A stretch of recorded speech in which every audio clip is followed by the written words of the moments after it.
To all the folks out there who have been subscribed to Spark.N.Stride and supporting us on YouTube. So I just want to say thank you, and please continue to support the channel. Please continue to hit subscribe, and let's see how far we can go with this Spark.N.Stride. So Brighde, thank you again for being here. We started to kind of get into a conversation before, and I'm like, please, please, please. Like, this is just way too good. So what training did you just go take? So I just did a Qigong training. So that's like the latest of many different modalities in just teaching wellness and doing energy work for personal development, for team empowerment. It's wow. Now, is this something that you... Is this something that you knew about, or is this something that you kind of like had to go find? This is a little bit of synchronicity, to be honest. It's something I've been interested in that I didn't know anything about, and yet have kind of been doing automatically to some extent. So I'm a Reiki master and definitely work in the energy realm when I work with clients one-on-one. That said, this was sort of like, I need to do something fun this summer. what's my adventure going to be? And suddenly this just kind of popped up and was like fit time-wise, and literally one of those things like, all right, how am I going to take on all this work? How am I going to get through it? And at the last minute, like, I don't know if I can do it. I need I need the spark. I need the adventure first. Okay. Then all of a sudden, like, turn on my computer, email pops up from Omega and was like, come see Robert Peng and do this Qigong training. And also I was like, yeah. Really? That's it. That's it. So in June, signed up for it, was super excited. And then that made it much easier to be like, of course I have to say yes to all these awesome opportunities coming up work-wise. And I mean, the training, I could spend the whole podcast talking just about all that I learned, but it was probably one of the most life-shifting experiences I've ever had. It was awesome. So I want to peel the onion back on that just a bit. But before we get into, we deep dive, I just want to be completely transparent in the sense that I do not know much about this area.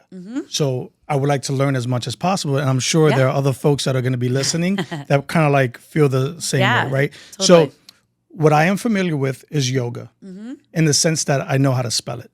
But I don't. I am not a yogi by any means. It's something that's on my to-do list. Yeah, I have a checklist, and I've been, love it, expeditiously checking away on things. So, yoga is on my list to learn. Yep. I think I'm going to start within the next few weeks. There's a place down the street from us that not just opened up. It's been open for a while. Hot yoga. Nice. So for someone like myself who's going to embark on this journey to learn yoga, right?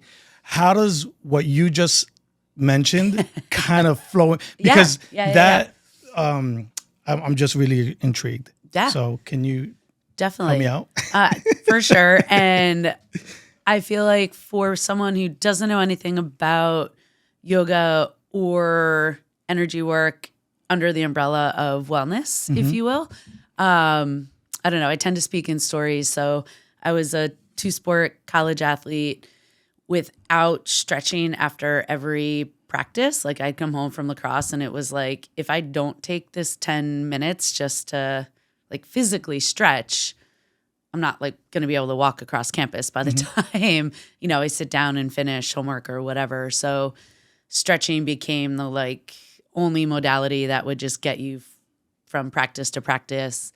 That led to like, oh, maybe there is something here just on a physical reset level.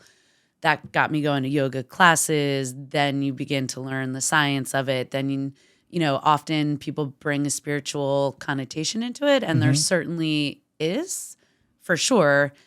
And yet, at the root of all of it, at least for me, is this idea of bodyfulness, which comes down to connecting the mind as part of the body, as opposed to like mind, body, spirit as 3 different entities. It's kind of like it's one flow. Like, the goal is learning how to connect all 3 of those, and just learning as many different ways as you can to do that. So yoga is a physical way to enter into slowing the mind down, connecting with the breath, connecting with the body, that automatically resets spiritual, but spiritual meaning like just your inner energy.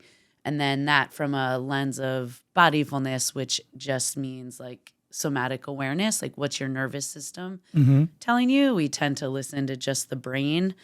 This is more like, what's my body telling me? Like there's a whole nother somatic story going on all the time. So yoga is a user-friendly, quick way in to like physically move the body, to slow the mind down, to actually get a little deeper into your nervous system or your gut or your core or your spirituality. Like it kind of can ripple all the way down depending on how far you want to go with it. And then that opens up lots and lots of other stories. I'm forgive me if I'm bouncing around a little bit. Yeah, no, totally. I'm just triggered by different things that you're saying. So you played 2 sports, you said, and that was lacrosse and tennis. Lacrosse Random and tennis. connection, but yes. Okay. So did you go away for school? I did. I went to Hobart and William Smith, upstate New York. Okay.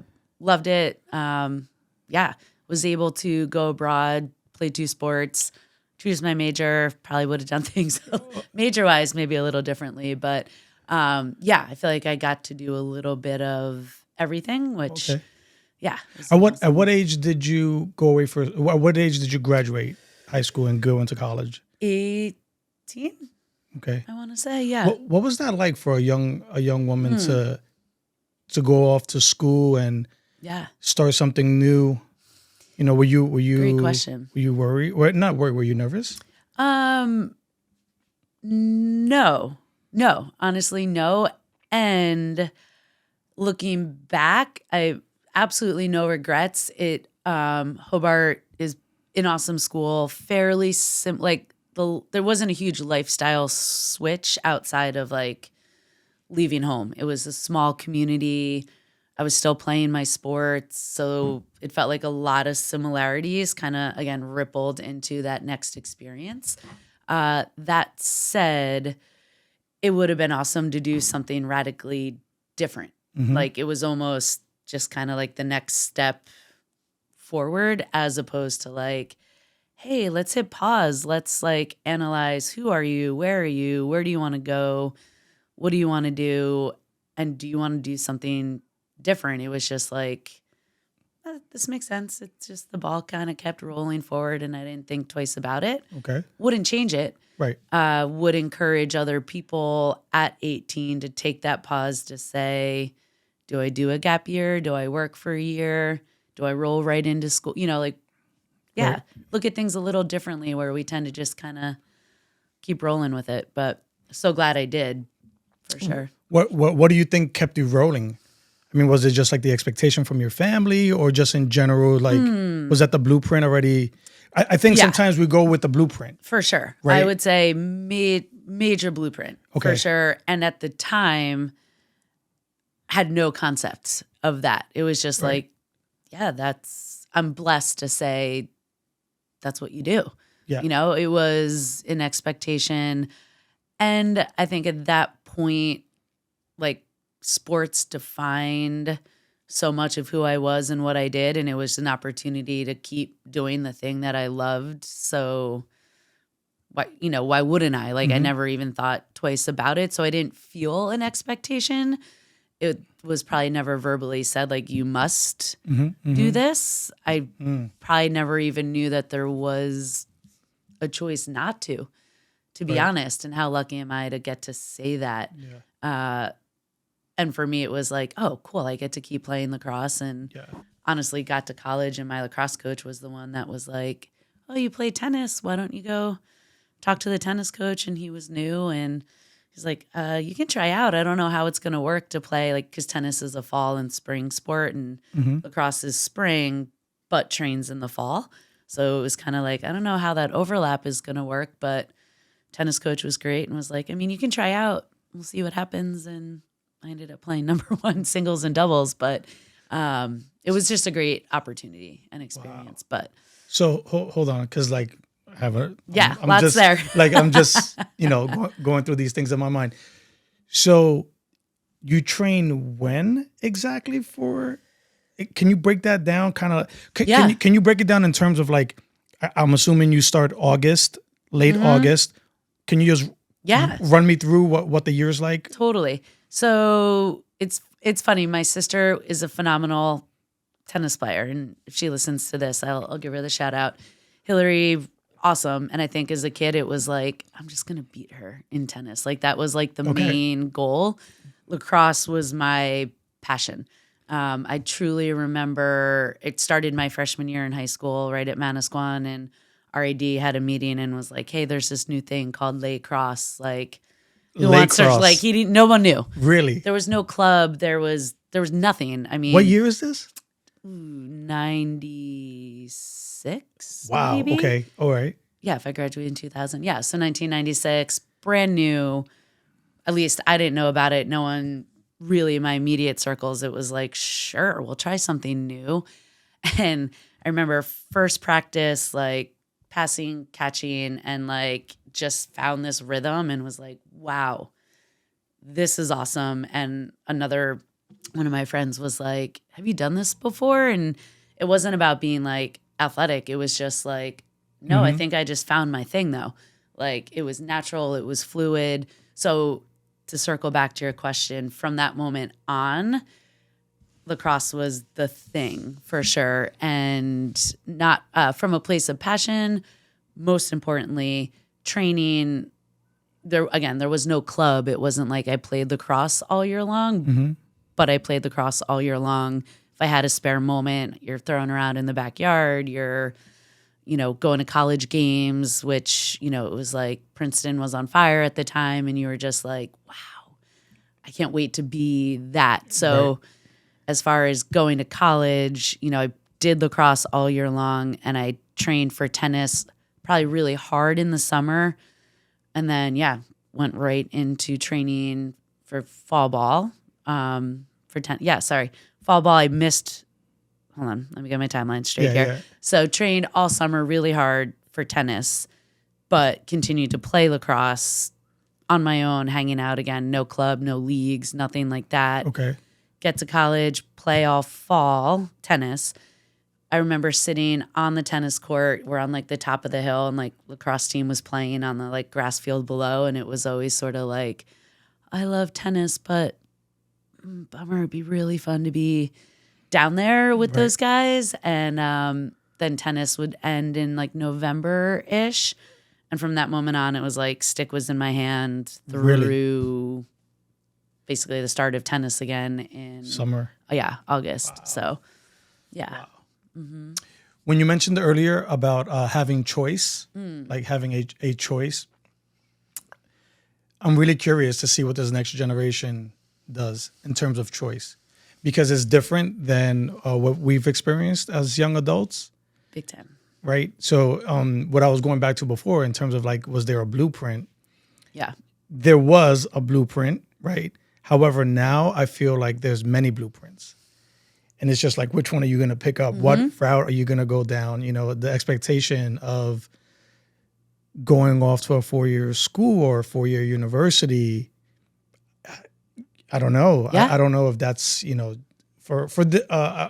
guess I'm referring to Generation Alpha, which is like my daughter's generation. Yeah. She's 6, that kind of thing. We were invested. Oh man, I'm gonna get blown up in the comments for this. I forget what the college fund is. The actual, what is properly called, and I should know this. But what I do know is that we decided to stop paying into that, and we actually just started a trust and a different sort of an investment fund for her. Awesome. Because what we came to learn was that if she does not decide to go off to school, that money is just locked. You can't do anything with that money. Right. So, in, I don't know, like 12 years from now, if she doesn't decide that she wants to go off to school, like what happens with that money is just kind of like sitting there. Yep. So we decided to like go into like a different sort of a fund.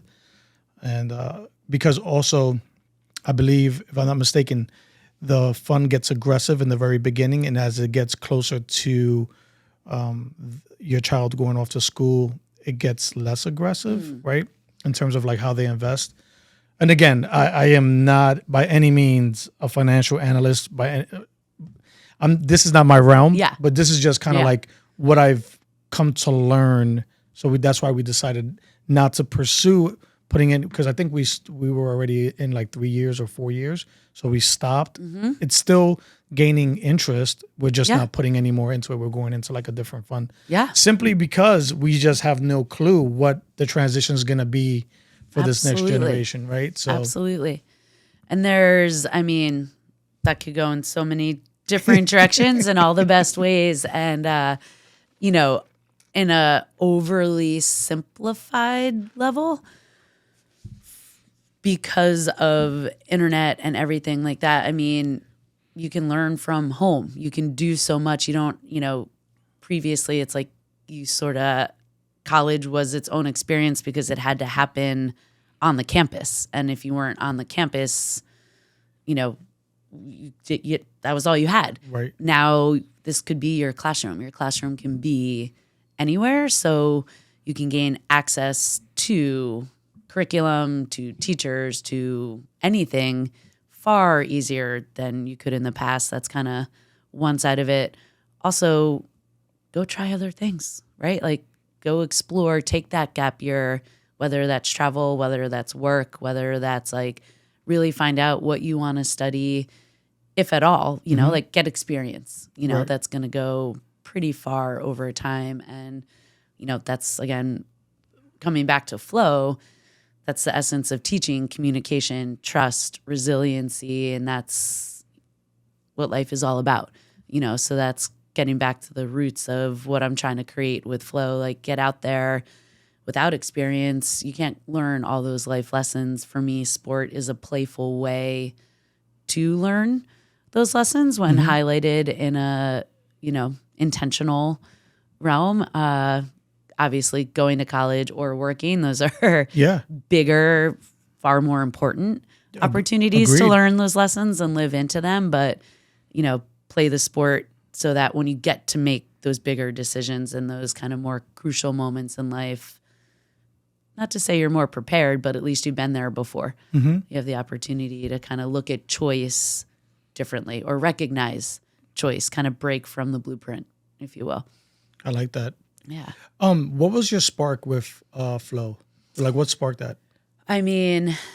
So I know that's a loaded question. Yeah, I was going to say, how much time do we have? So because lacrosse didn't exist here, my sophomore year in high school, my mom looked at me and was like, why don't you run lacrosse camps? And I was like, I don't know anything about lacrosse. Like my coach was great, but he was the math teacher at the school and, nobody knew anything. My mom was like, well, a 5th or 6th grader doesn't know that you don't know what you're talking about if you can just teach them to pass and catch. I was like, great point. Let's go. Point. Yep. So I started running lacrosse camps, honestly, as like a sophomore in high school.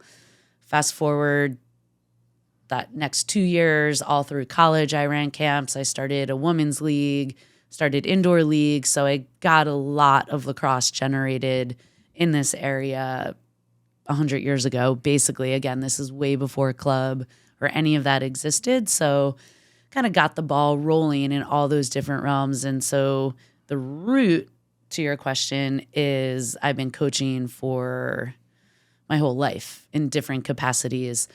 When I graduated college, I ended up becoming a college coach. I stayed at William Smith, coached for a year, loved it, yet it was incredibly difficult. And that's actually when I took that gap year. It was like, whoa, what am I doing here? I need to hit pause. Let me create different experiences and not just kind of stay in the same blueprint, if you will. And I actually volunteered. Katrina had just hit, like we talked about last time. Oh, right. Okay. Yes. So volunteered for Katrina. And then I did a NOLS course, which is the National Outdoor Leadership School. So that's when I spent like 3 months kayaking and living out of my kayak. And essentially it's survival. So those two experiences were like, oh, this is where sport has led me in essence of, okay, the X's and O's, that's one part of the sport, and survival, communication, trust, resiliency, that for me is now what sport is all about. So when I, after that experience, was actually going to go work for Knowles, my college coach calls and is like, please, we need an assistant. It's like, no, like I think I'm good on the X's and O's side. Get another phone call, and in short, I ended up going out to Pomona Pitzer to coach lacrosse and get my master's in leadership. That synchronicity just kind of came together. It was like the universe was knocking on my door. It's like, oh, I thought I was gonna go this way. This is too good of an opportunity not to take, and so spent the next 3 years. Actually 4 years, sorry, learning leadership, getting my master's, and coaching. I was the first varsity coach for Pomona Pitzer at the collegiate level. Amazing opportunity, and yet the leadership piece was helping me learn how to take the essence of sport and bring it back into life. And that was the spark for flow. This idea of like, sports are great, yet they're teaching us life lessons, and how do we intentionally harness that in a playful yet meaningful way? So that was the beginning of the dream. I finished out in California, moved back home with this idea of starting flow. That's my college coach called again and was like, we need an assistant, come on up. And I was like, oh man. And Hobart had just started a leadership program. She's like, you can teach in the leadership center and coach. I was like, okay. Again, opportunities knocking, like, let's go for it. So I spent the next 5 years coaching there, and ultimately became the head coach after 2 years. So just an incredible honor to transition out. My head coach was legendary in the sport. Truly learned more from her than most other people. She's definitely one of like the masters in my life. And I was so blessed to have worked with her to retire out. Such an incredible honor. And at a certain point was like, oh, if I stay here any longer, now it becomes about the coaching. Now it's my program. That's not the dream. You know, I feel like I was where I needed to be in the time where I needed to be there. And that was like, got to take this jump for flow and bring the leadership, the outdoor ed, and wellness had kind of been integrating throughout all of that. So yoga was a big piece. Meditation was kind of creeping in throughout this outdoor ed and sport piece. So after 5 years of coaching, which was at this point 9 years ago, I moved back home to New Jersey to start this idea that had just been bubbling for years over all these different experiences. And I was like, yeah, again, how do I bring sport, leadership, and wellness together with the mission of building empowerment through play to learn how to bring your skills back to your team? Your team being 2 or more people working together for a common goal. So it doesn't have to be sports team. That could be your family, your classroom, your coworkers. And, 9 years later, I've worked with over 300 different teams. I've worked with everyone from Girl Scouts to Google. And yeah, it's been amazing. And as COVID kicked in, the team piece kind of came to an abrupt halt, and the leadership, the wellness piece really has continued to grow in that I went back and got a mind-body therapy certification, got my Reiki master, or trained to become a Reiki master. And that's kind of coming full circle, bringing the Qigong in, yoga, meditation, all these different elements of wellness to get back to this idea of bodyfulness, which again is aligning mind, heart, core for self-empowerment. That's kind of where the shift from like team building culture and team. Now as we're sort of coming out of COVID, it's a lot more one-on-one and a lot more of that idea of bodyfulness. Wow. So that's the long-winded version of that's no, the spark. I love it. I absolutely love it. Listen, Who was the first person you told about? Who was the first person you told Flo about? Did I say that right? Yeah. With you. Yeah. That's an awesome question. Gosh, I don't know if I could name one person. I know that it just kind of percolated for a long time. And I'm thinking of one of my college roommates who was very artistic and, big dreamer in all the best ways. And I was like, yeah, I think she was the first one that was like this idea of like, actually, the name is going to be Flo. This is the vision. For a while, all my friends are like, oh, of course it's Brighde. Like, of course she's out there trying some random adventure. Where are you going now? What are you doing next? You never know. It's most people, first response. It's not like, how are you? It's like, so where in the world are you? Like, what are you doing now? We can't keep track of you. My friend Rachel was probably the first one that I was like, it's going to be called Flow. I don't know how it's going to evolve or how to create it, from a business perspective, but this is what's going to happen. Do you remember the setting? Like kind of like where you were? I had actually moved home. I had moved back to New Jersey at that point, and it was sort of, So it was on the phone? Yeah, it was on the phone. It was on the phone. Right. And she had just sent me like just papers, like more kind of like journals in essence. And they had these like geese flying across the top. And it was like something along the lines of like, follow your dream. So I think I called her to be like, thanks for the stationery/journal, knowing that, I was in transition in life. And she was like, Brighde, I know how you operate. I know you love to talk. Write it down. Write it down. Like just get it out of your head and turn thought into action. Yep. Basically. And it was like, one, thanks for listening. Two, thanks for the push. And that was part of the let's go. That's so in line with Spark.N.Stride. Yeah. Like so in line. I love it. Spark, the idea, thinking outside the box, staying motivated, and then the stride part, putting it in motion, right? Like writing it down, getting it out of your head, and just seeing what comes of it. Yeah. And I think that is like such an inspiring story for many people, because how many folks can relate to that? Like, totally. I can't tell you how many times I've had all different sorts of ideas.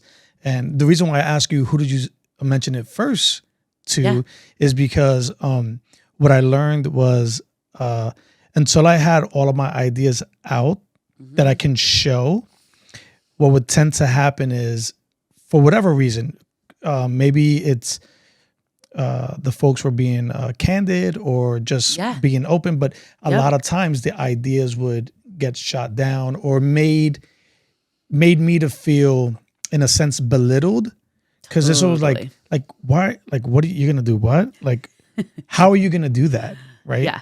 So with this, a little different. My the way I went about it was different. So I wrote everything down. I really did tons of research and kind of formulated it in my mind, my journey map. What does it look like? What's it gonna sound like? Who's my target audience? Who do I want to reach, right? Instinctively, I want to reach everyone, because I feel like I'm an affable person, and anyone who gets a chance to really know me and that I can relate to so many different folks. A lot of that has to do with my time in the military, being able to travel to different countries and understand culture, and just culture within an enterprise itself, right? Because the military brings so many different people from so many different backgrounds together. I was like, man, I can really echo this message of wellness, mental health, resiliency, and personal development. I'm going to do it this way. Awesome. And I really like, so that's why I was asking you, who was the first person that you brought this to, was anyone, was everyone supportive, or was, gosh, to this day, more people are like, so when are you going to get a job? When are you going to find that 9 to 5? That back to that idea of the blueprint. Like, I'm 41, single, did just finally lucky enough to land in my own home, but it's, I've been traveling and all over the place, and I'm far from sticking to the blueprint at this point. And, that's often out of love and concern of like, can't you just like, when are you going to settle? When are you going to find your roots? And I have my roots. I truly feel like the wellness element, those are my roots. Learning and following this passion and this desire to serve others and help other people find their inner strength. And so, yeah, that's the core. And as long as I'm doing that, to me, it doesn't matter where I am or what I'm doing. Honestly, it's never been about, hey, I want to run my own business. I want to be an entrepreneur. And if this project doesn't work, I'll leave it and move on to the next, or I'm going to crush it, sell it, move on to the next. From a business perspective, I have no idea what I'm doing. That said, it's the spark. It's following my passion. And far more importantly than that, really, truly trying to be in service of others and helping other people find their wellness, reconnect their own energy, and then bring that to their team, to other people in their lives. So as long as I feel like I'm doing that, it's okay when the majority of my family is like, so what are you going to do? When are you going to, settle down, get married, have kids, get the 9 to 5, do the blueprint? You're like, I have a different blueprint. I have a different blueprint, and I love it, and it's fun, and I'm alive and feel so blessed to be on this path, and never know what tomorrow's going to bring, and that's the best part. I really love that, man. I think sometimes in terms of like being connected, the blueprint, what you're following, it's ultimately your vibration, right? Totally. So you're vibrating on just a different level, than most, right? Because call it, there's nothing wrong with whatever journey someone's on. I think it's important to just support them on that journey. Yeah. But you're just vibrating on something totally different. Yeah. That we need to get on board with, because I think it goes a long way. And I'm, unfortunately for myself, being in the military 24 years, you're kind of like, you're vibrating on a different kind of frequency because that's what's needed of you. Transitioning outside of that and just really trying to focus on myself and my well-being, the betterment of myself, so I can be better for the folks that are around me. And I've mentioned it before on the podcast, trying to like I mentioned before, trying to learn yoga. I think there's absolute benefits to my well-being once I make that connection. What holds me back is I can get really focused on something. And I know that the minute I get focused, the minute that door is open, I'm all the way in. Like both feet on the ground, I'm running in that direction. So I don't want to half-ass it, right? Just I want to make sure that I'm going to commit. So no, that's great. I wanted to ask you something regarding forgot. Sorry. Don't worry about it. We can edit it out. No, I love it. And just to that point, that's, I there's the whole idea of like energy and vibration. And that's, for me, there's the Qigong and the Reiki. Some people buy in, and for others, that's a lot. And yet at the end of the day, we are all energy. I won't get into that. That's a whole nother probably conversation. But this idea of like, having to do things right, having to be all in is awesome. It creates change. It gets stuff done. And we need that, right? Especially, oh my God. I mean, in the military, can't even imagine. I mean, that's life or death. Totally different scenario than like, I'll leave that there. But totally.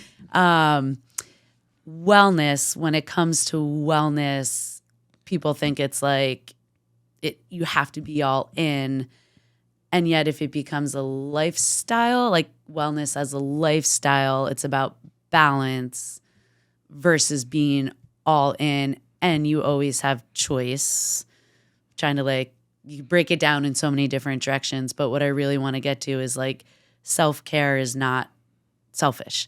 Like you are only as good to others as you are to yourself. And I think that often gets lost. Like I have to do everything for my kids. And absolutely you do. But if you're exhausted, you're only capable of giving them 50%, 60%. They deserve 100%, even if that means, you do go to the gym or you take that 30 minutes to meditate or go for the walk or listen to music or journal. I mean, there's so many different ways to find self-care that doesn't have to be scheduled, that doesn't have to be strict or rigid or take a ton of time. So one of the biggest pieces I'm trying to get out there right now with flow, again, is this idea of bodyfulness, which is just learning how to listen to your own nervous system. So the idea of being all in is an idea. It's heady, and that's great. And we need commitment. So I'm not saying that all in is bad in any way, shape, or form, but kind of as you were referring to it of like, I can only do it if I know that like I'm in and I'm doing the whole thing and going to the best gym and getting the best teacher and doing it all. Great. But what if you just did it when you needed it, when your body was like, whoa, back to a space of energy. Our nervous system responds to everything: temperature, sound, sensation, other people's energy. Our nervous system is talking to us all the time. We don't often listen to it. We tend to think like the head is the only thing that's like, where do I need to go? What do I need to be doing versus our being. Like our being is coming from our body, our sensation of, if I'm really stressed out right now, what can I do to like calm it down so that I can show up for this person a little differently as opposed to like just reacting. So I don't know. Do you know Viktor Frankl at all? No. He's a Holocaust survivor. He wrote the book Man's Search for Meaning. Amazing. Okay. So sad and so powerful. And I hope I get the quote right. I know the core of it I'll get right, but in essence, it's between circumstance and response, there is a space. And in that space lies our opportunity for freedom and growth. So in other words, something happens, whatever that might be, our nervous system reacts to that. So somebody cuts you off when you're driving, we get ignited. There is a pause, right? We instinctively either, well, we're in Jersey, so we honk the horn or flip them off, something ridiculous, right? So we have that pause and we don't often recognize it. So this idea of like reaction, can we find the pause? Can we find that space between, do I really care that person just cut me off? I'm activated, but no, at the end of the day, like, you're a jerk. What am I going to do about it? Change your response. So, like my family members, right? You know how much you love each other. It's all based on love more often than not. Yet you can butt heads. You can like trigger each other pretty easily with those that we know the most. That said, it's like because there's so much trigger, there's so much activation around that, it's like that family member can sneeze and you're like, what's wrong with you? Where complete stranger could walk in, do the same thing, and you're like, oh my God, are you okay? Like, how can I help you? Right? Like we respond to different people. And that's because there's just come closer to the mic. Yeah. There's activation in the nervous system that we're not releasing or we're not listening to. So this idea of resiliency, the idea of like, how do we change? How do we shift who we are, how we show up for other people? How do we find flow in our lives is really, it stems from learning to listen to our nervous system, find when we get activated. Is this an appropriate response? If so, keep going. Or am I overreacting? What tools do I have to kind of bring this down? So, beloved family member sneezes, you get activated, pause, let me take a deep breath. Let me do some tapping, grounding. Let me do some Qigong work. Let me bring in the core values of yoga. So maybe there's like a little body stretch, finding something that allows the body to actually deactivate a little bit. Then over here, you change your response. So that's kind of the idea of that Viktor Frankl quote of like reaction, pause, listen to your body, change it if you can, deactivate or activate, like bring your nervous system up, and then respond differently. That pause could be 5 to 10 seconds, or it could be days or years, depending on the situation. But at the end of the day, we don't often listen to our bodies.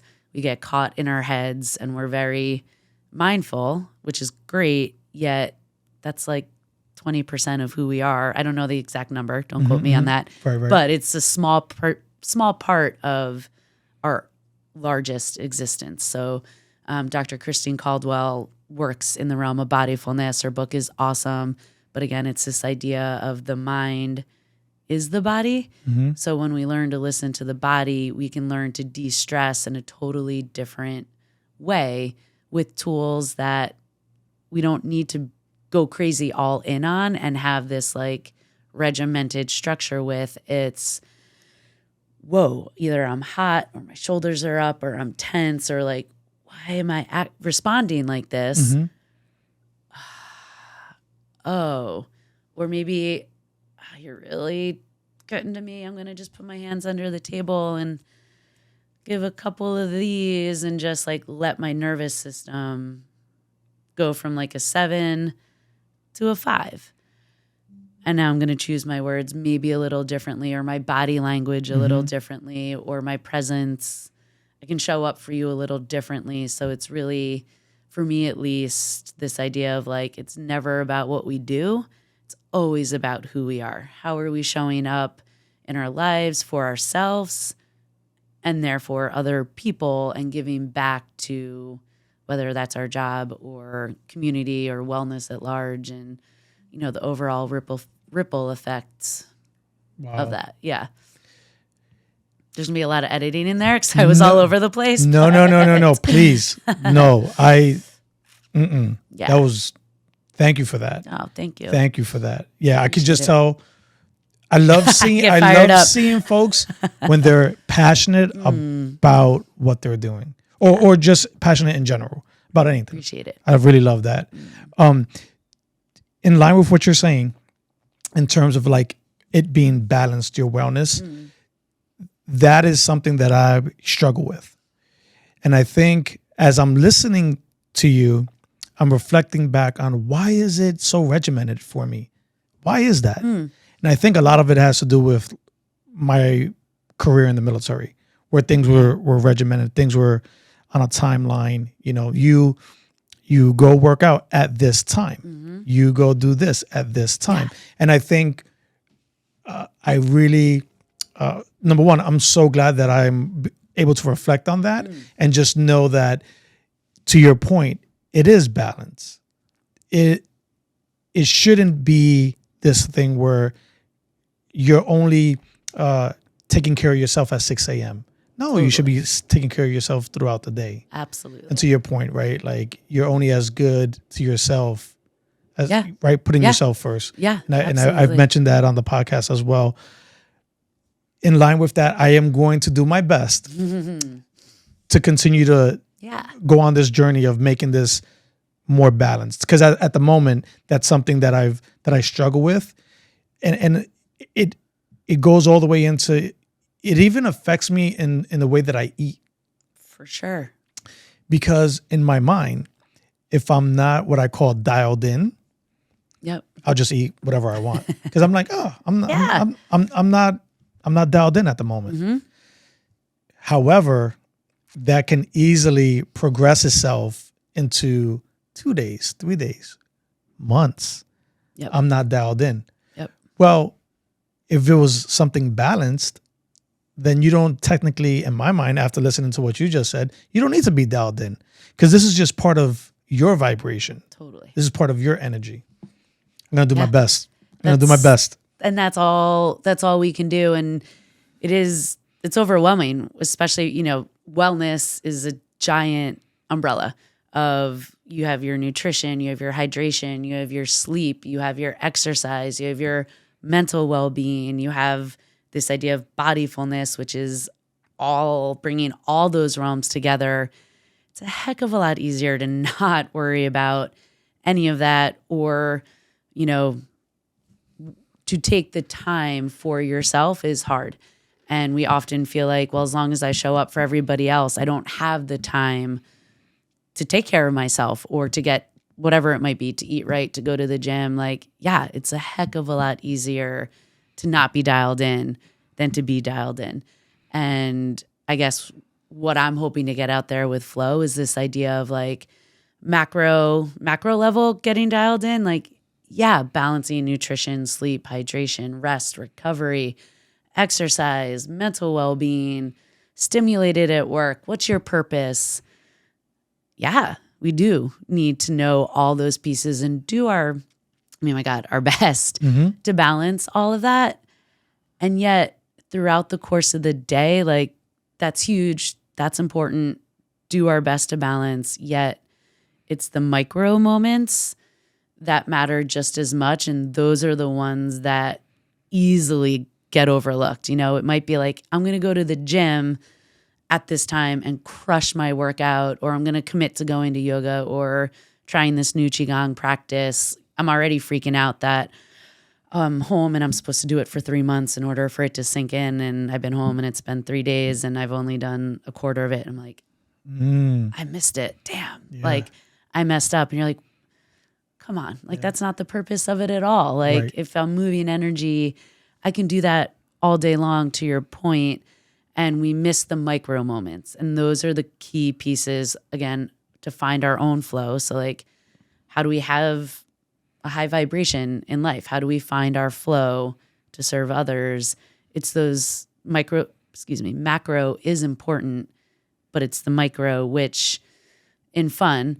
So basically humans are the only animals, if you will, or however you want to look at it, mammals, energy beings, scientifically speaking, that don't generally shake off energy. So in short, humans tend to hold on to our energy. You get cut off, you get mad, we hold on to it. You get in a fight with somebody, maybe you fight back, maybe you don't. And verbally, at least I'm saying, you're like, we hold other people's energy often, yet. So fireworks go off, your dog gets scared. What's it do?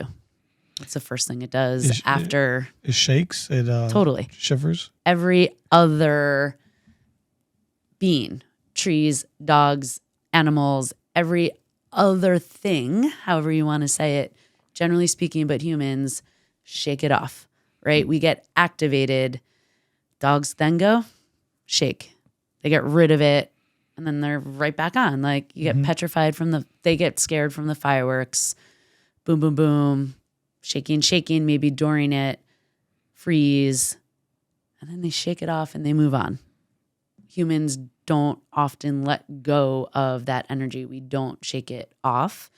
So this whole idea, again, of finding flow, finding those micro moments, how throughout the day, if you can't do the macro pieces, how do you find the micro, which is tapping, grounding, sensing, breathing, just even moving your energy. Some of the Qigong movements of, let me take that deep breath, or I'm exhausted, let me increase my inhales so I can wake up before I go pick my kids up at school or go talk to my boss. So the more we can learn to listen to where our nervous system is, if we're activated, how do we deactivate? We have tools that could take 30 seconds, 3 minutes. And yeah, if you can carve out 30 minutes, great.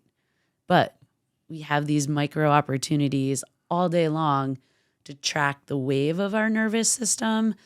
If we're up here, how do we deactivate? Or we're just exhausted.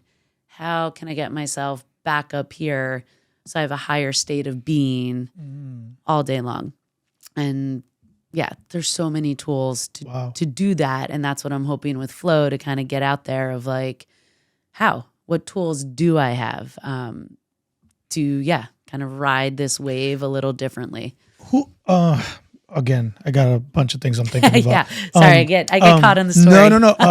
No. Have you ever gone to like a retreat? Like in Costa Rica, they do these like. Have you ever done anything like that?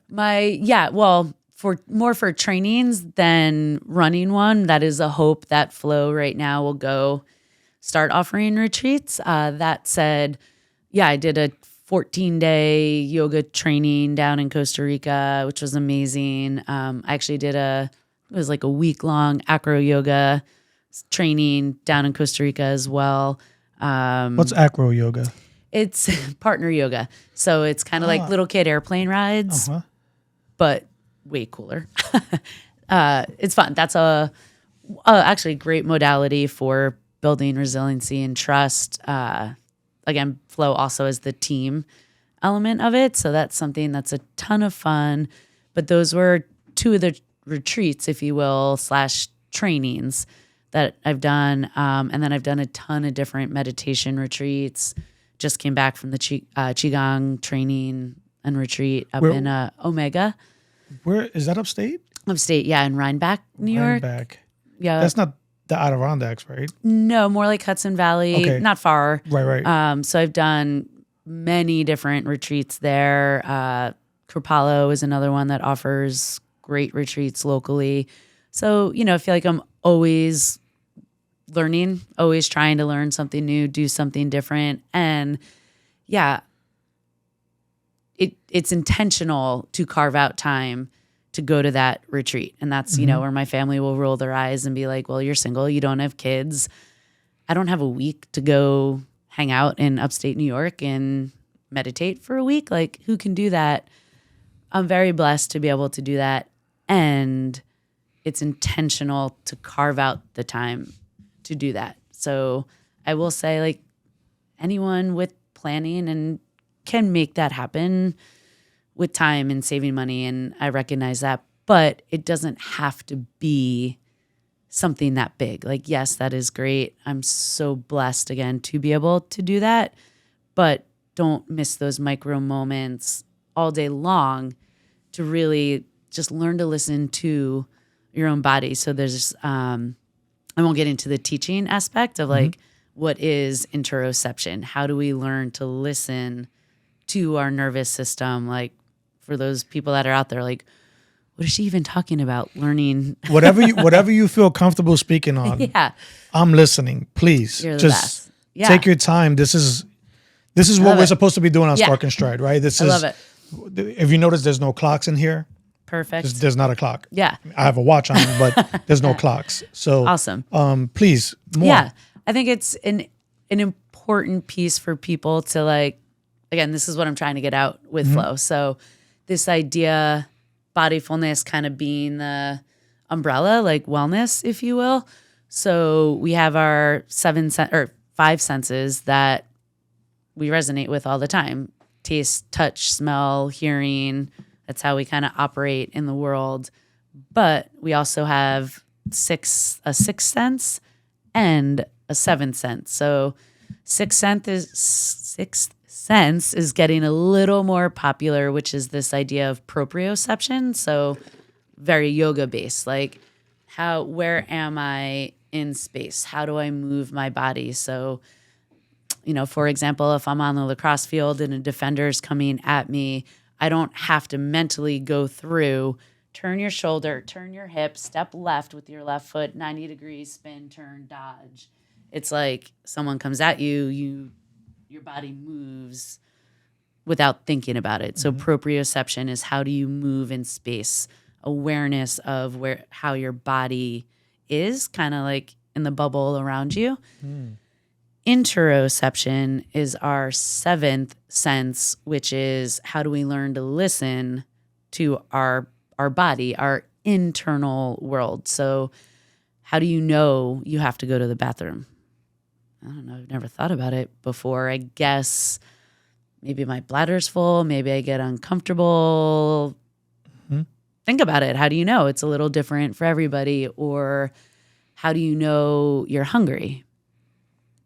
My stomach growls. Maybe I get lightheaded. Maybe I get a little hangry. Like, I don't know. Like, it's, again, different for everybody.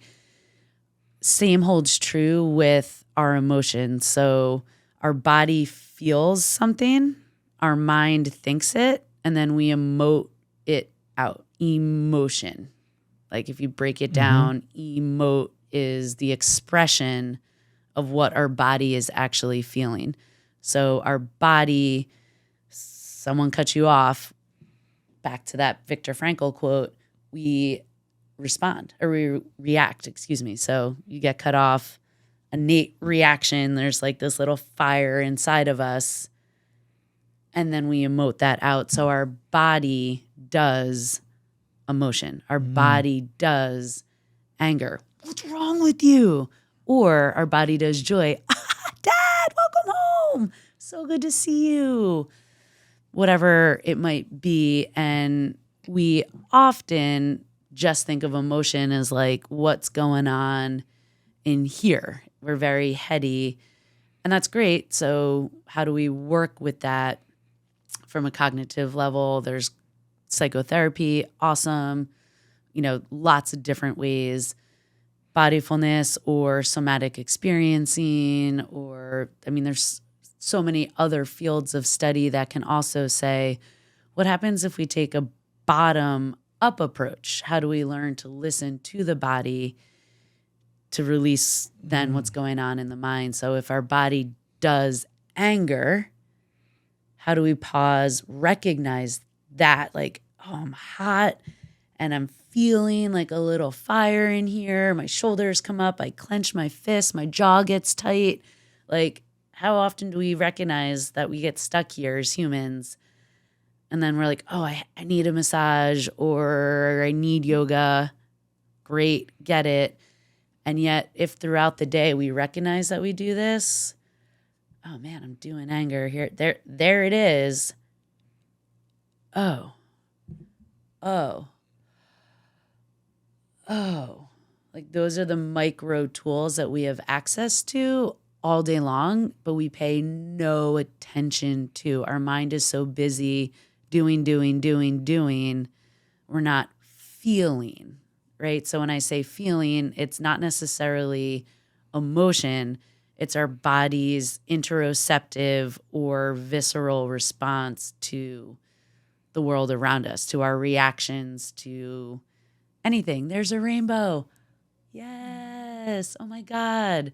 I love this. Yeah. And we don't even recognize that. It's like we know it, but we don't allow ourselves to feel, or we're afraid to feel, that opens up a whole nother like conversation of trauma. And that said, the body can often, all the body wants to do is release. So feel the joy, and our body wants to release the tension or the trauma.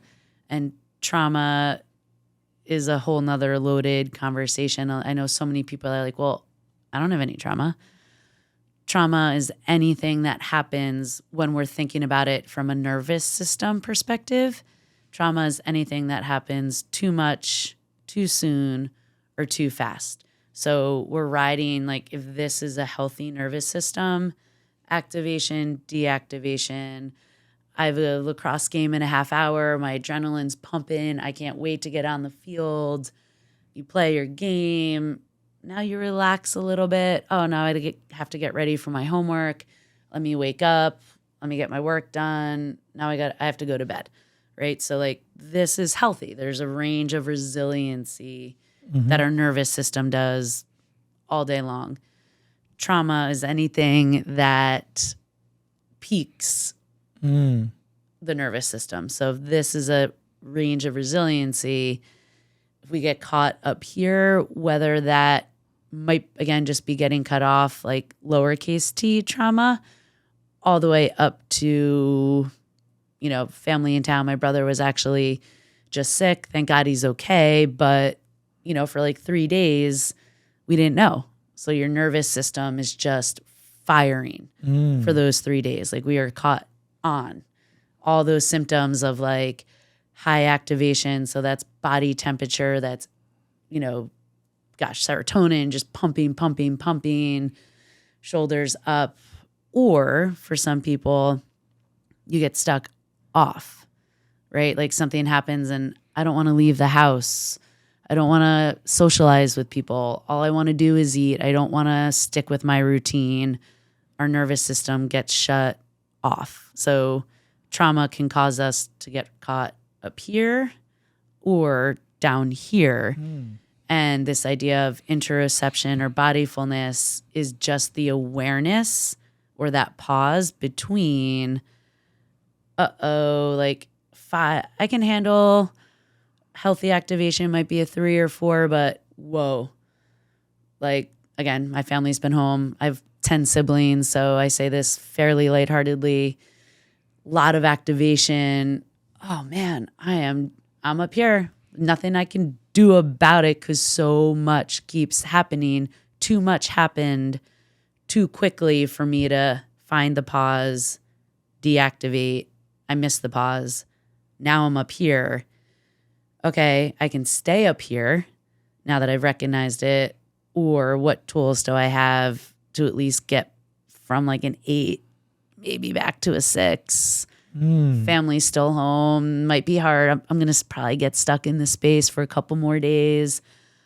Okay, but what am I doing moment to moment, or at least a couple times a day while I'm in my car, stuck at a red light? Can I take some power breaths?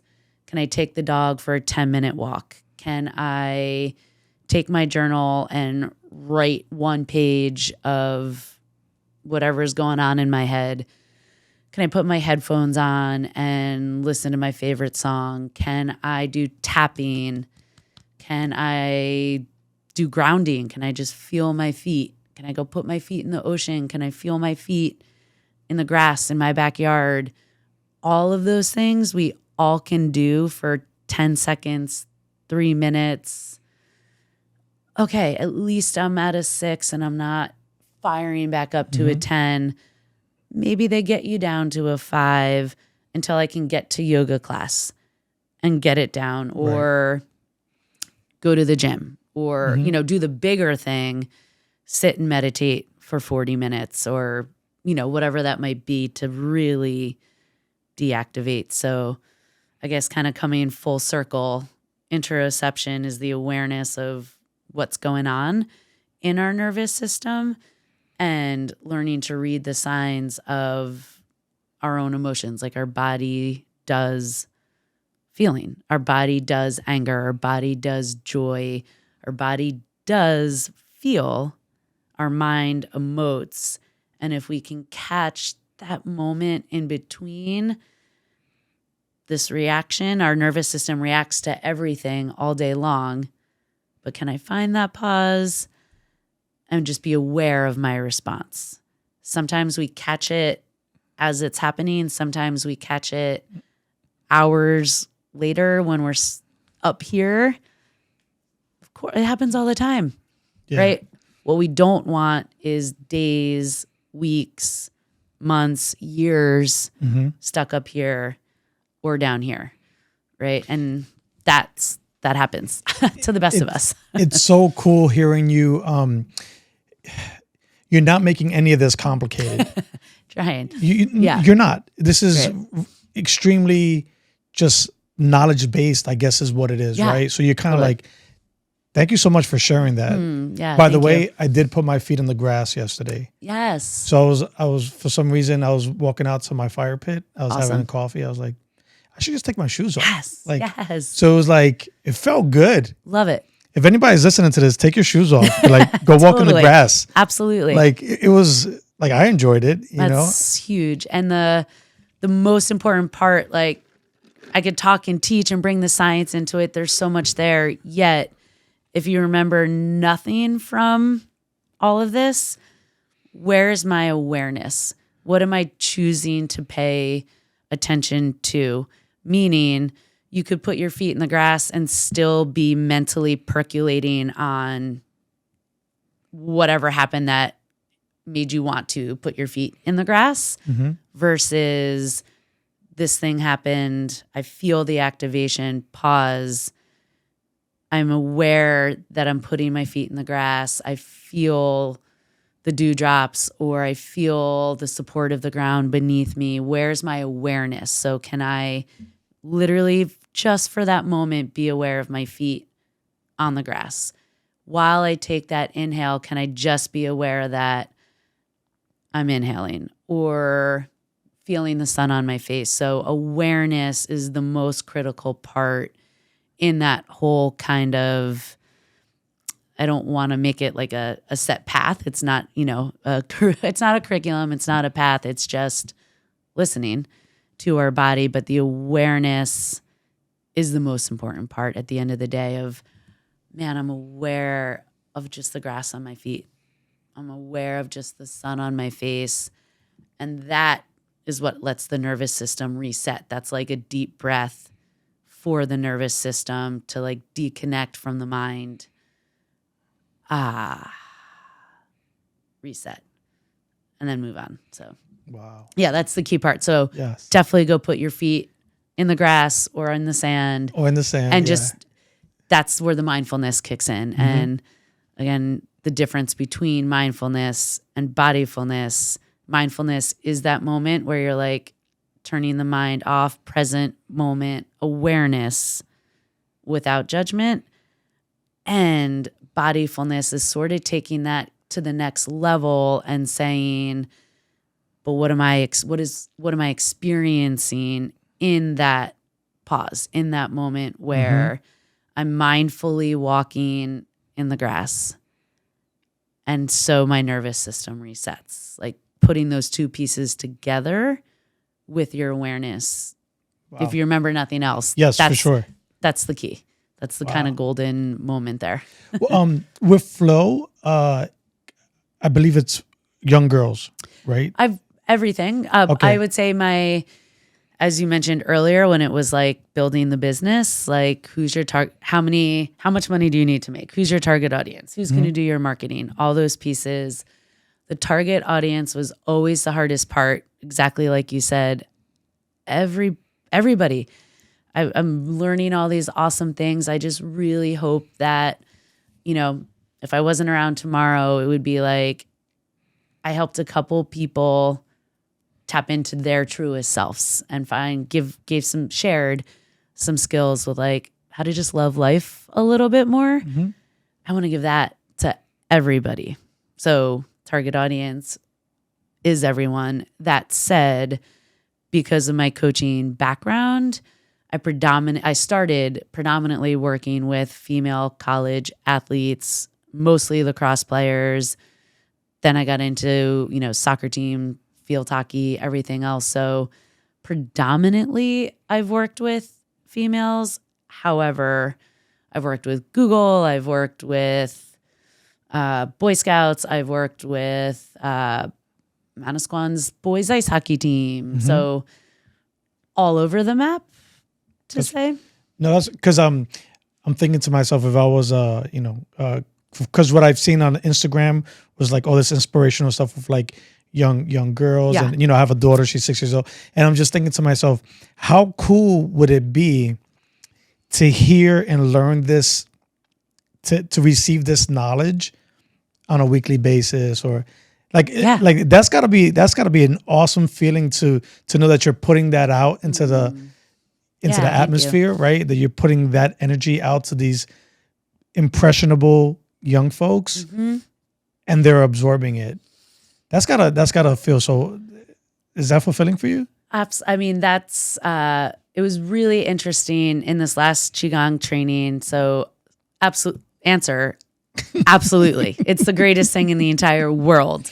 And at this training, the master teacher, Robert Pang, was amazing. And he kind of put things very simply in humans often get caught up in who am I? Or what is my purpose? We ask kind of, that's like an infinity loop that we get caught in. And I know for sure, I don't often struggle with who am I, but I am so honestly blinded by my purpose, which I feel, and I don't mean flow as a business, but to your point of just like, I just want everyone to be like their best selves, like love life. It's so short. It's over in the blink of an eye. Love it. Play, get out there, feel great. Like be the best expression from here, from the bottom of your toes all the way up. And our master teacher this weekend essentially said, none of that matters. The purpose is connection with others, connection with like the universe and the earth. And that's a little bit Qigong of, it's not spiritual as much as energetically based. He went as far as to say, there's the heavens, there's the universe, there's earth in the middle, and humans are the only kind of space in between that have consciousness. So energetically speaking, we're not any different than the dog that needs to shake the energy off, but we are the only beings that have consciousness, meaning we have the choice to connect or not connect. The dogs don't have that conscious choice. Like they're almost luckier, right? Like Right. they get to just shake it off, and it's like, that was scary. Whoa. I can go sleep now. Humans can choose to hold on to that or to let it go. And so his whole point here is don't get caught up in the who am I? What is my purpose? Our only purpose is to stay opened and receive energy from the universe, connect with it, and bring it back out to the earth. And that can be just an energetic cycle of connecting with the sun, letting your own energy stay open and your channels flow. Like you said, like when you're in the zone, right? That is flow, right? Like you're aware of the world around you. Your energy is soaring. You're ready to give back. Like you're showing up. You're in a state of flow.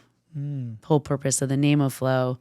And that meaning has just gotten deeper and deeper in the 9 years that I've been doing this. But it's kind of receive from the universe, channel that, find your own flow, and then give it back out to the earth or the world around you. And so to oversimplify what he said, that's everybody's purpose. It's not who am I? It's not what is my purpose in this lifetime. It's like, how do I channel that energy, positive universal energy in, find my own flow, give it back out. So that's, again, energetically speaking, and we can make that as deep or as light as we want and get caught up in that. And his whole thing is kind of, right, don't suddenly make that mean, well, what do I do? Like, what's my flow? How do I find it? Don't get caught up in that. It's really keep your nervous system calm, balanced, or recognize when it's activated, rebalance it. And that's our purpose. It can be that simple. Easier said than done. Trust me. Yeah, no. I've been up here for days, so I'm not trying to preach. Yeah, It's like no. So I've had different instances where my nervous system clearly, right, like was activated and in a heightened state. Last year was the first time I ever had a panic attack. And I had to get a stress test. I had to do a stress test. And right after the stress test, they do like an echogram, which is like an ultrasound of your heart, right? To make sure that all the chambers are, firing off at the right cylinders. Or in any case, it was a Friday. It was my wife's birthday weekend. So it was like a whole lot of stuff going on. And then also the following week, I was driving down to Alabama for school or training for the Air Force. which was like 4 weeks long. It was like an academy. It was like a leadership academy. So I go to the hospital. I get all the tests and all this stuff done. I ask the technician who was doing the echogram, I'm like, hey, is like everything okay? And she was an older woman, and she basically said, your doctor will call you, you know. I'm like, okay. So then I said, I would expect that everything's fine because it's like a Friday. I don't think you would just let me leave here and drive home. You know, like that's my wishful thinking side, right? For all I know, she could have been like, yeah, whatever. Like, but in any case, it was like a 45-minute drive from the hospital back to my house. Now, I had a bunch of people flying in town for my wife's birthday weekend.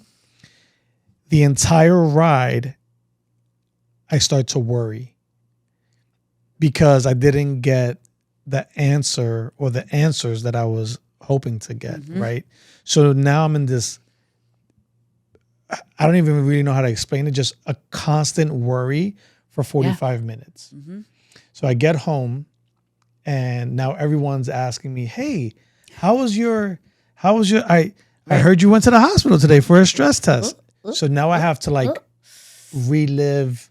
Totally.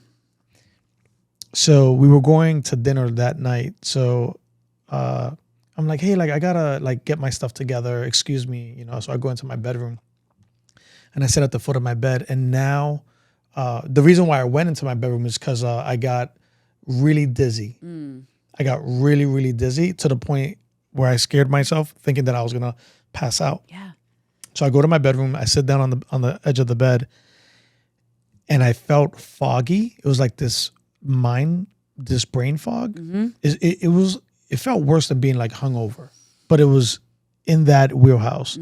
So my wife comes in and she's like, "What are you doing? Like, why you're being rude? There's people here, right?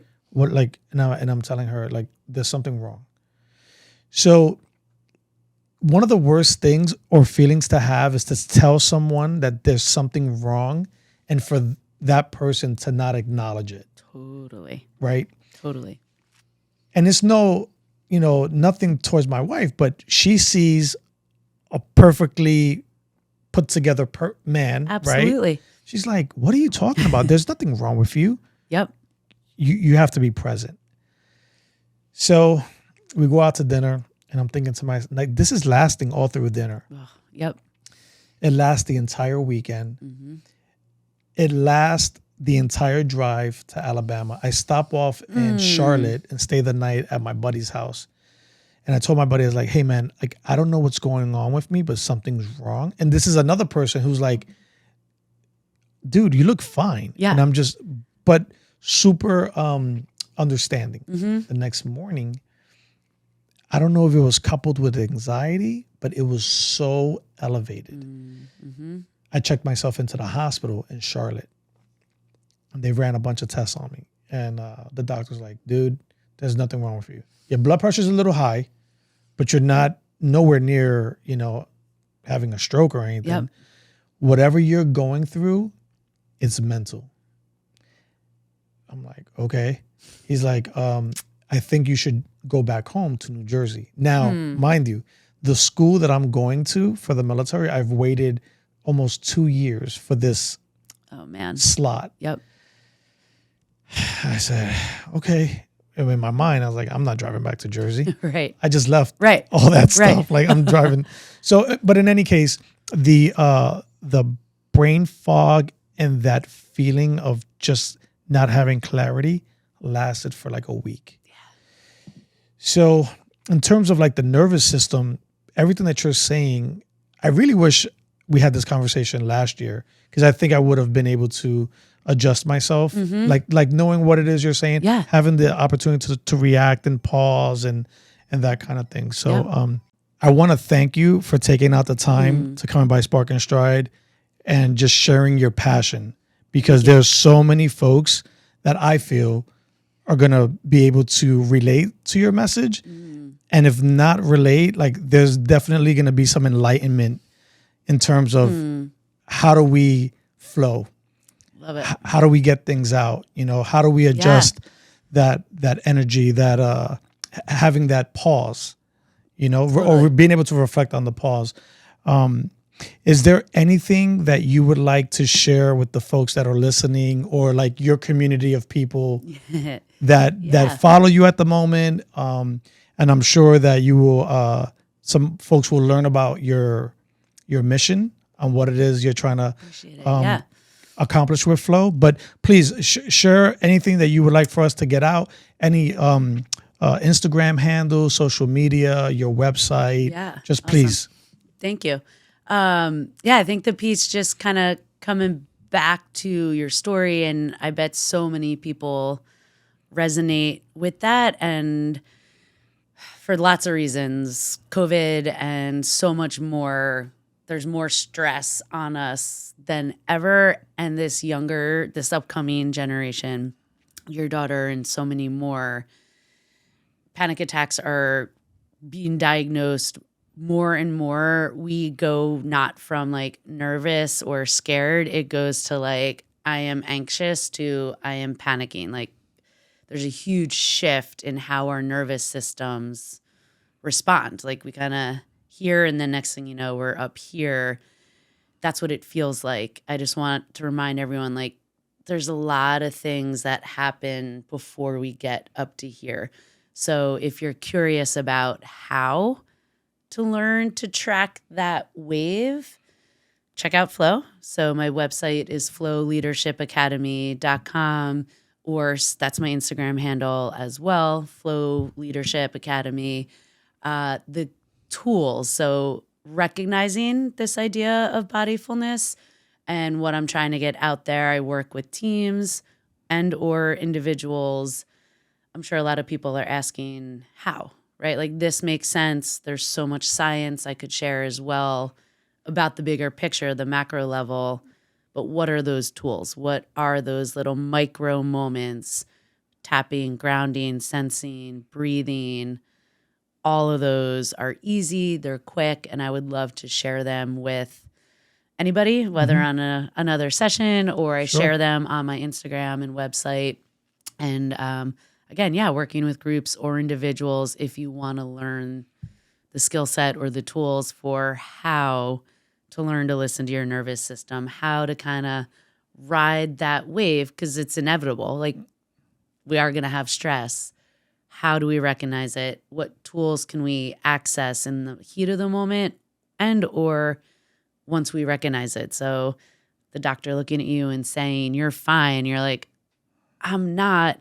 And, you know, for him or her to say it's all mental, actually about 99 things happened before it became mental. And so if you learn how to catch it, like we feel it and then we emote it. So if the mind is the thing that's in a tailspin, the mind is not the thing that's going to get you out of the tailspin. Like the Tasmanian devil can't stop itself. It's like, oh, let's tap into the body to slow the mind down and refine that sense of balance. So Flow is part of Flow. I do team building and resiliency and cultural development still. And a lot of the one-on-one work for teaching the tools for kind of through how do you find your own flow through bodyfulness, and then bring that back to your team. So it can be a one-on-one or a group dynamic, but the tools are there. There was lots of things that could have happened throughout that process to at least slow it down or create awareness to that and then create change. Wow. So we all have, and we can all do it. That's the other part. We all have the time. This can take 30 seconds or a couple minutes throughout the day. Obviously, the more time you have, like anything else, the better. The more you do it, the more you practice it, the more impactful it is. So, you know, if you meditate or you do the breath work, you know, you could take 3 breaths and like literally I can feel it in my nervous system. Like my kidneys are like, yes, here it comes. Yes, yes. Like I'm talking to you. We are stressed. And they feel that breath coming and it's like, oh. So the more you do it, you don't have to take 30 minutes over time. Like I could be stuck in traffic. That person could cut me off. You take the 2 deep breaths and your organs literally learn how to receive the tapping, the grounding, the breath work. So anyone can do it. This is just part of being human. It's human nature. We all have the capacity, and it's not hard. You don't have to get trained. It doesn't take a long time to learn it, and you all have the time to do it. It's like the most important part, right? It doesn't have to be regimented. Brighde, thank you so much for that. That was like so. I want to go do yoga right now. Yeah, let's go. Like I literally want to leave this studio and go sign up. I might just go sign up. Let's go. Brighde, thank you so much again for sharing your passion, explaining to us what your goal and your mission is with Flow. I wish you nothing but the best. If there's anything that I could help with, please like use me as an ally or as an advocate. If you have a message or you want to promote something, please come back to Spark.N.Stride. We'd love to have you. If there's anything that I can do to get you in touch with the veteran community, please reach out to me. You know how to get a hold of me. Absolutely. But ultimately, again, thank you so much. This was great. Yeah. And appreciate it. Absolutely. Thank you. Thanks so much for having me. You got it. Stay spark. Heavy duty. It's much. Spark and stride. Spark and stride.